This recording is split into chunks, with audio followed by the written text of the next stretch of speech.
Welcome back to our channel. In 1973, the U.S. economy was a machine humming with both optimism and uncertainty. The Vietnam War had officially ended for America, and while the dollar sought to stabilize after the collapse of the Bretton Woods system, everyday citizens continued dropping coins into vending machines and parking meters, unaware that one such dime would quietly escape the mint's strict quality controls. A Roosevelt dime, minted from copper nickel-clad composition, like so many others since 1965, was born amid routine operations. Nothing distinguished it at first glance.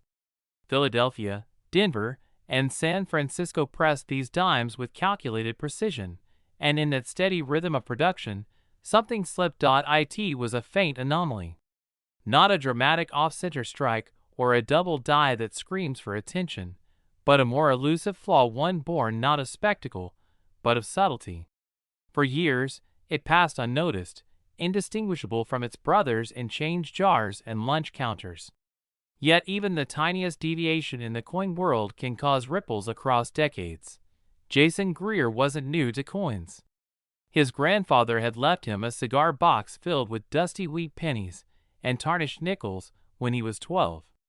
Now in his 40s, Jason's modest New Jersey home doubled as a sanctuary for coin books, magnifiers, and rolls of pocket change he'd saved from gas stations and grocery stores. It wasn't wealth he chased, it was wonder. The quiet thrill of possibly uncovering something history had buried under routine. It was a dreary afternoon in late March when Jason dumped a newly acquired roll of 1970s dimes onto his desk. He hadn't been looking for anything in particular, just passing time. He flipped each coin methodically under the glass, noting mint marks, checking edges, weighing them mentally against known benchmarks burned into his memory. Then he picked up a 1973 dime. It should have been ordinary. It should have been just like the 20 he'd examined before it. But something about the edge caught his eye. He squinted closer. The reeded edge, those tiny ridges meant to prevent clipping, appeared too shallow, too smooth. It lacked the sharpness he'd come to expect. Then he noticed something more bizarre. Turning the dime over, the reverse looked faint. Not worn down by age, but struck in such a way that it appeared sunken, soft, like a ghost of its proper self. The torch, flanked by the olive branch and oak, was missing significant detail. It looked as though it had been pressed onto a surface unfit to hold its impression. Jason's pulse quickened. He weighed the coin with his digital scale, 2.27 grams, slightly off the standard 2.268 grams.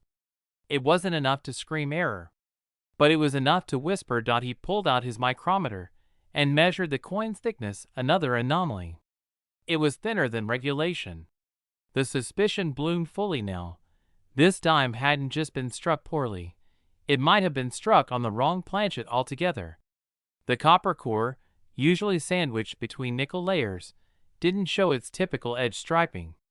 Instead, the coin had a more uniform color, subtle, but off. He reached for his 1973 coin guide, flipping to known errors.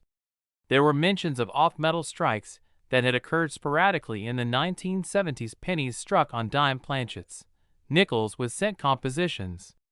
But a dime struck on a foreign or misapplied planchet? The rarity grew in his mind like a storm cloud. He posted inquiries on forums, uploaded photos, waited and waited. The responses came in cautious waves. Possibly struck on a 10 centavos planchet from a foreign contract? Might be a transitional error, but 1973 isn't a known year for them. Could be a clad layer missing before striking. Need a metallurgical test. The mystery deepened. He mailed the dime to a professional numismatist in Chicago. Weeks passed.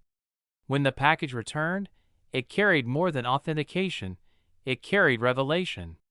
The dime had been struck on a planchet meant for a coin used in Latin America, possibly due to a leftover blank from a previous contract the U.S. Mint had fulfilled for another nation. Though rare, such mix-ups had occurred during overlapping production cycles. Now, the coin had a name. A 1973 Roosevelt Dime, struck on a 90% copper planchet, foreign in origin. It was lighter, thinner, softer and strike not by damage or wear, but by design. Accidentally intentional. In the weeks that followed, word spread among collectors. It wasn't just a mistake, it was a phantom. No one else seemed to own one. Jason had scoured auction records, old catalogs, and error coin archives. There were off-metal dimes, yes, but never one from 1973 on this specific planchet. Theories abounded. Had the mint quietly used leftover foreign planchets to meet deadline pressures? Had a rogue blank slipped into the feeder bin without notice? Or was this dime a lone survivor of an accidental run, with its siblings destroyed or spent unknowingly into the economy? At first, offers were modest. A few $100s. Then $1,000. Then $2,000. As prominent collectors began to see its uniqueness, whispers turned to bidding wars behind closed doors. An Arizona dealer proposed $5,000. Jason declined. Not out of greed, but out of instinct. Something about this coin felt more personal than monetary.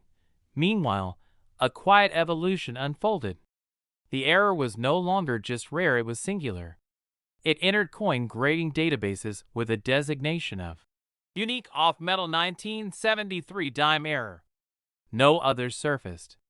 Rumors bubbled in forums about another collector who might own a similar example in a private collection, but no verification ever followed. In 1989, a 1968 dime struck on a 5-cent planchet sold for $12,000. In 1997, a 1970s proof dime, missing its clad layer, hit $18,000. Jason watched these milestones not with jealousy, but with anticipation. His dime was older than many of the most expensive off-metal errors, and more mysterious. It had no siblings, no pattern, no known production error to compare it with. Then came the twist, unexpected and, for some, unsettling. A former mint employee, now in his 70s, contacted Jason after seeing an article in a niche numismatic journal. He claimed to have witnessed the error firsthand. In 1973, while working at the Philadelphia Mint, a shipment of planchets intended for the Central American Quetzal had been mistakenly loaded into a U.S. press. The machines ran for less than an hour before someone noticed the error. The dimes were supposed to be scrapped, but, he admitted with a laugh, there's always one that escapes. The admission added weight to the story, but opened new questions. Was this a case of accidental survival, or an intentional pocketing by a mint worker who slipped it into circulation as a quiet rebellion against bureaucratic waste? The former employee insisted he'd never kept any coins, but Jason wondered, had someone else, with provenance and backstory now authenticated, the dime's value skyrocketed. Its rarity was no longer in question. It became a holy grail for those who hunted not just for silver or gold, but for secrets hidden in copper and nickel. Over the next 2 decades, Jason watched the dime's worth dance like a mirage across the collector market. In 2005, it was insured for $22,000. By 2012, an anonymous bidder reportedly offered $37,000 for it. Jason refused. He had long since stopped seeing the coin as an object. It was a moment, a mistake preserved in metal, a whisper from a machine that blinked when it should have stared straight. And then, one spring morning in 2023, Jason received a letter from a museum. Not a traditional one, but a digital curation house launching a virtual numismatic exhibition focused on mint mistakes and human error. They didn't want to buy the dime. They wanted to tell its story. The coin would be scanned in 3D, modeled, and showcased as an example of human oversight and industrial rhythm, a misstep that became a masterpiece. Jason agreed. For the first time in decades, he allowed the dime to leave his hands, albeit temporarily. It returned days later, sealed tighter than ever, documented, digitally immortalized. But there was one final surprise. During the scanning, technicians noticed a minute marking under Roosevelt's chin, not visible under natural light, not apparent even through a loupe. It appeared only under infrared analysis. A number, obscured by metal fatigue. 7-4-73. A date. Not part of the standard mint design. Not an artist's signature. Just a set of digits shallowly struck, like a phantom tattoo. Perhaps a tool scratch. Perhaps intentional. Perhaps left by someone at the mint who wanted the mistake remembered. Jason stared at the screen in disbelief.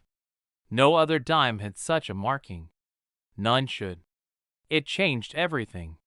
The coin wasn't just rare, it might have been marked intentionally as a relic of the moment it was born.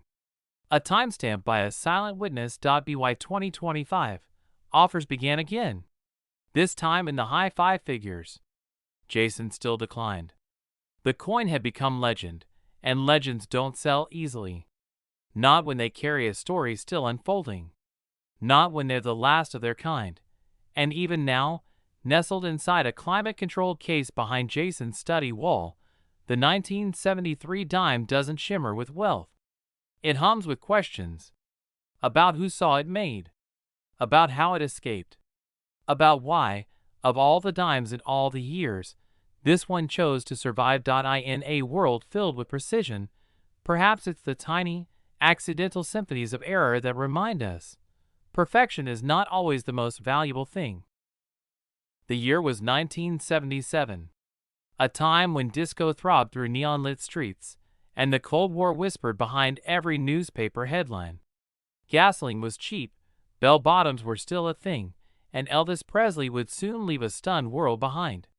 In the middle of all this cultural noise, something quiet and seemingly unimportant clinked into circulation, a Roosevelt dime. Unassuming, light in the hand, and often dismissed as spare change, the 1977 dime bore no promise of fame, only function. Minted in vast numbers at both the Philadelphia and Denver mints, the Roosevelt dime of that year was part of a legacy stretching back to 1946, when the beloved President Franklin D.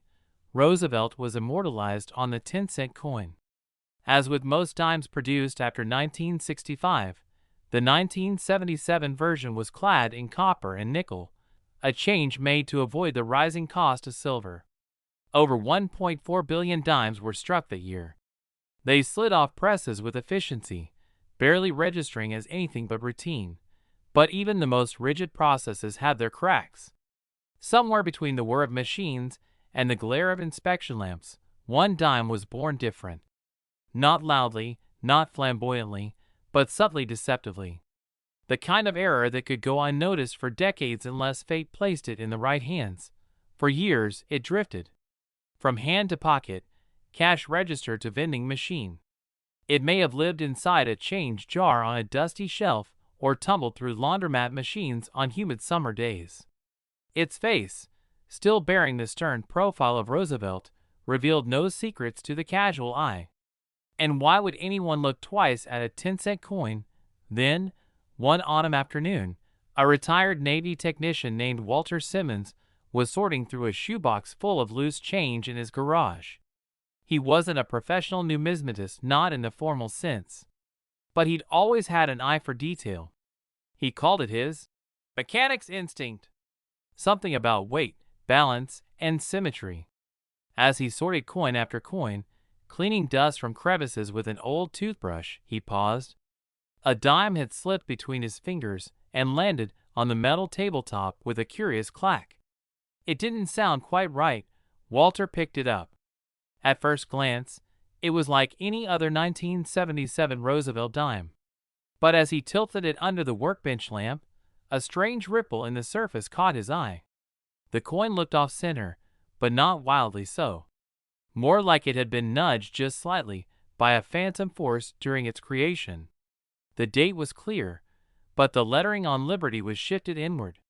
Stranger still, the torch on the reverse appeared compressed, as though its base had been partially swallowed by the reeded edge. The spacing wasn't uniform. The coin looked tired. He weighed it. Normal. 2.27 grams, as expected. But Walter knew something wasn't right. He slipped it into a coin flip, scribbled "Weird strike" on a sticky note, and tucked it into his drawer. Days passed. Curiosity festered. He pulled out his magnifier and examined it again. No mint mark. A Philadelphia strike, then. But it looked double subtly faintly. He squinted. Was that doubling on "In God We Trust"? His hands trembled as he flipped through old auction catalogs and online forums. He found mentions of off-center strikes, partial color errors, die adjustment strikes. Then he read about a peculiar type of error, the clamshell split planchet. That's what caught his breath. He tapped the edge of the coin again. A faint separation, not visible unless you tilted it just so, like the coin was trying to peel itself open. He took a jeweler's blade and ever so gently traced along the edge. The resistance told him all he needed to know. It was no illusion. The coin's planchet had split slightly during the strike, creating a seam that made it resemble a clamshell, barely held together. This was no ordinary dime. This was a multi-layered error, a partial collar strike with die misalignment, edge deformation, and a possible split planchet, all wrapped in the humble clothes of a 1977 Roosevelt Dime. Walter sat back, stunned. He contacted a regional coin dealer he trusted, a woman named Denise, who ran a quiet but respected shop downtown. Denise took one look at the coin and narrowed her eyes. Her fingers were practiced, gentle. She rotated the coin under a loop, her lips pursed. "You know what you've got here?" she finally said, almost whispering. Walter didn't. Not really. He only knew it felt wrong and right at the same time. "This is a mechanical ghost," she murmured. "It's what happens when multiple errors pile onto one coin subtly, quietly. They don't jump at you like a double-struck Kennedy $50. This is different. It's elegant. Scarce." They sent the coin off to be authenticated and graded. Weeks passed. Walter had almost forgotten it until a padded envelope arrived with a note and a plastic slab. PCGSMS 64. Verified off-center strike. Planchet split, edge deformation, slide die misalignment. Certified mechanical error. The coin was now officially something else. Something rare. Not the kind of dime you hand over at a grocery store, but one that belonged behind glass, beneath spotlights. Collectors began to murmur. A few similar errors from 1977 existed, yes, but none quite like this one. Most Roosevelt Dime errors of the era were marginal, soft strikes, minor die fatigue. But this was layered, multidimensional. It wasn't just a mint mistake, it was a narrative of everything that could go wrong, perfectly frozen in nickel and copper. As time moved forward, so did the coin's reputation. First, a modest offer, $85 at a local coin show. Then $140 online. By the time a photo circulated in a niche collectors forum in 2019, interest surged. The coin's crisp surfaces and unique error cocktail turned it into a whispered legend. Offers jumped $400, then $780. In 2022, a private collector from Ohio, specializing in mechanical minting errors, reached out quietly and offered $100. Walter declined, but stories travel. At the 2024 Long Beach Expo, Denise brought the dime securely encased in its slab and displayed it discreetly in her private case. Word spread among dealers. 3 offers came in before lunch. The last one was accompanied by a handwritten note. "I've hunted one of these for 15 years. By the close of that weekend, the 1977 Roosevelt Dime error had found its way into a high-security private collection specializing in U.S. mint anomalies. A final offer was made and cash sealed, counted, documented. $5,800 for a coin once mistaken as pocket change. For a 10-cent piece that had traveled decades, half hidden in plain sight, burdened by its imperfections yet destined to become iconic among those who truly knew what they were looking at. In the end, what made this coin valuable wasn't just its error, it was the quiet mystery it carried, the perfect convergence of timing, attention, and fate. 1980 was a year humming with transformation. Mount St. Helens would soon erupt with violent force. The U.S. grappled with rising inflation. The Cold War tension buzzed in the background like static on a radio. And tucked into all that unrest, life kept moving, coins kept clinking into circulation, unnoticed, unremarkable. Among them was a Roosevelt Dime. The U.S. Mint in Philadelphia worked with mechanical precision, striking hundreds of millions of dimes. The 1980 production figures alone hovered over 735 million from Philadelphia, not counting the vast output from Denver and San Francisco. The design hadn't changed in decades. Roosevelt's profile on the obverse, the torch flanked by olive and oak branches on the reverse. Familiar, predictable. These dimes were workhorses, riding quietly in pockets and ashtrays across the nation. But just as a symphony might have one note struck out of key, there was something different about one of those dimes. It was not immediately seen, not even when it left the press. It passed through machines, bins, bags, and banks. It may have nestled in a cash register, been used in a laundromat, dropped into a vending machine slot, or left forgotten in a winter coat. It existed unnoticed for decades, a common year, a common coin, just one more among millions, until one afternoon in rural Indiana, when a young woman named Erin Sloan, newly fascinated by numismatics, began hunting for treasures in the most unlikely of places, her grandfather's tackle box. She wasn't after fishhooks or bait. Her grandfather had the peculiar habit of using coins to weigh down the box lid during Windy Lake days. She found stacks of pennies, nickels, quarters, and among them, several dimes that had darkened with age. Erin didn't have formal coin training. What she had was persistence, and an eye sharpened by hours watching online videos about double dies and misstrikes. She'd learned how subtle minting errors could go undetected by casual observers. And when she picked up one 1980 dime, her fingers paused. Something felt different. It wasn't the weight. The coin registered the standard 2.27 grams. But the edge looked distorted, thicker in one quadrant, almost bloated. The reeded edge was uneven. The device elements on the reverse, particularly the left olive branch, seemed strangely soft, as if melting into the field. Under a bright reading lamp, she noticed the motto E pluribus unum was barely legible, like it had slipped during creation. She turned to the obverse. Roosevelt's face bore the usual stern features, but the inscription Liberty looked ghosted. Faint doubling appeared on asterisk. In God we trust, not the strong doubling collectors often seek, but more like a whisper behind the letters. More peculiar was the mint mark. There wasn't one. She knew Philadelphia dimes from 1980 had no mint mark, but this one didn't feel like a typical Philly coin. Unsure but intrigued, she took it to the local library, where she had access to an outdated but still useful copy of the Red Book. She flipped through the pages, noting known varieties for the year. Nothing matched what she held.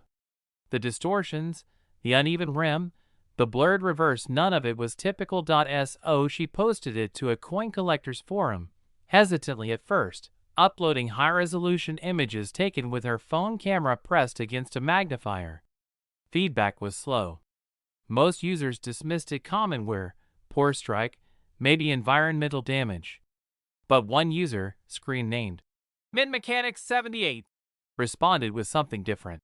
Check for a die cap or late-stage cap die. The reverse looked struck through a retained cap. Unusual. Worth a deeper look.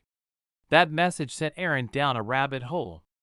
A die cap occurs when a coin gets stuck to the die face during striking. Over time, as new blanks are struck, that stuck coin deforms and acts like a pseudodie itself, softening and distorting future coins' designs. In this case, the 1980 dime she held appeared to be the unintentional canvas for such a mishap. The edge distortion aligned with a color error. The ghosting on the devices pointed to pressure inconsistencies. It was a coin born during a moment of mechanical chaos, subtle, unflashy, but undeniably rare. She packaged it carefully and sent it to a reputable grading service. Weeks ticked by. When the coin returned, the label inside the slab confirmed what the community hadn't dared predict: PCGS -55 Australian dollars. Reverse die cap error. Collar distortion. Unlisted variation for 1980. The news spread slowly at first. Most Roosevelt dime errors that drew attention were from earlier dates: major double dies, off-metal strikes, or missing clad layers. The 1980 series had never produced headline-grabbing mistakes. That, perhaps, is what made Aaron's discovery all the more important. Collectors whispered about the coin online. A few serious buyers messaged her privately. One offered $350, modest, but a sign of interest. Then came $600 from a niche Roosevelt Dime error specialist in Nevada. Aaron was stunned. A coin she nearly left behind in a tackle box was now being appraised and discussed across collecting circles. By 2022, images of the coin had made it into a presentation at a regional coin show. There, an appraiser argued that this particular dime showed one of the most complete examples of reverse design softening due to late-stage die capping ever seen on a Roosevelt dime, especially for the 1980s era, when quality control was tightening. Then came the twist. A dealer in New York reached out. He had a coin that seemed to share the same traits. Another 1980 Roosevelt dime. Same ghosted lettering, similar edge bulge, faint torch deformation. He compared notes with Aaron and realized the possibility. Both coins had likely come from the same cap die sequence. They had found not just a coin, but a trail, a series. Numismatic networks lit up. A total of 4 similar examples were identified across various collections, all from the 1980 Philadelphia Mint, all bearing the same suite of errors. It was no longer just a curiosity. It was now a traceable error event that increased demand and value. By mid-2023, Aaron received an offer she had never imagined. A private collector, focused solely on cap die coins and retained strike-throughs, contacted her through an intermediary. He wanted the piece for a curated exhibit he was assembling, one he planned to one day donate to a museum. The offer was delivered in person, sealed in an envelope. $9, $200. The coin, once used to weigh down a tackle box lid, was now a prized piece of minting history. It had risen through obscurity, not with flashy doubling or dramatic misalignment, but through the quiet elegance of a mechanical failure that unfolded layer by layer, only to be discovered by someone curious enough to look closely. What made the 1980 Roosevelt Dime error truly valuable wasn't its metal or its year. It was its story. One of machines pushed past tolerance. Of patterns barely visible. Of a collector who didn't need a microscope to notice something was off, just intuition and a flashlight. And sometimes, that's all it takes to turn a dime into a treasure. The year was 2015.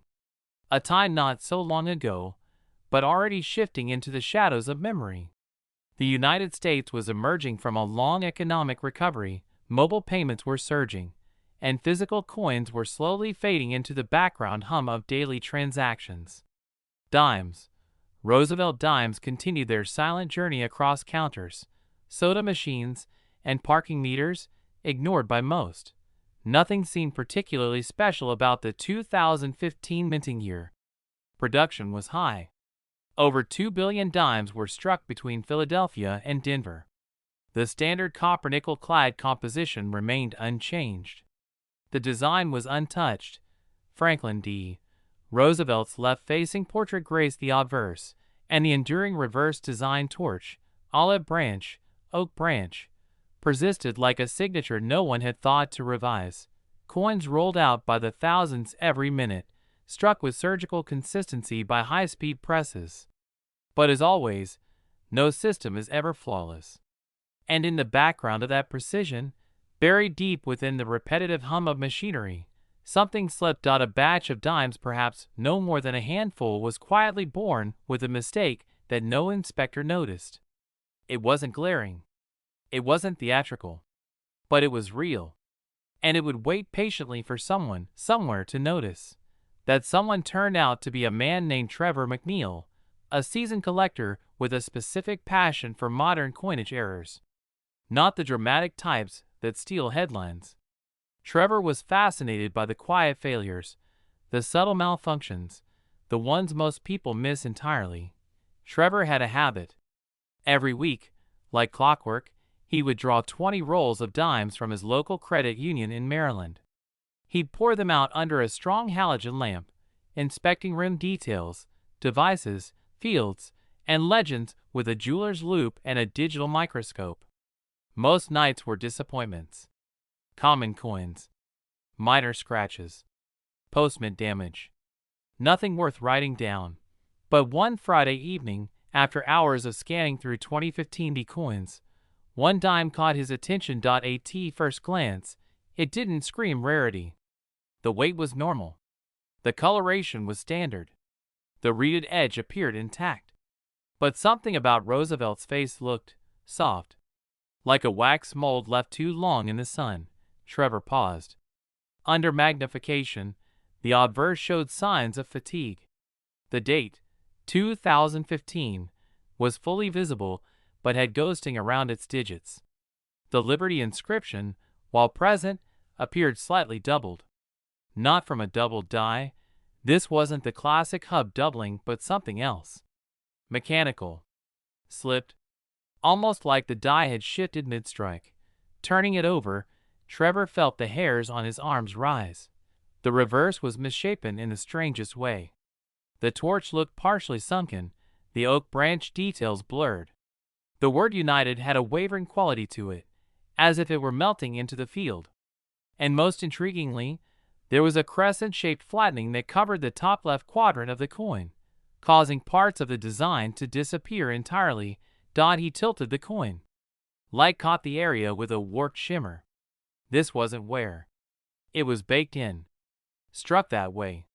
A minting anomaly. He pulled out his scale and measured again. 2.27 grams.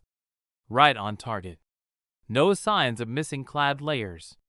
The rim, however, was where things got even stranger. It wasn't fully formed. In parts, it faded into the face of the coin like a vanishing shoreline.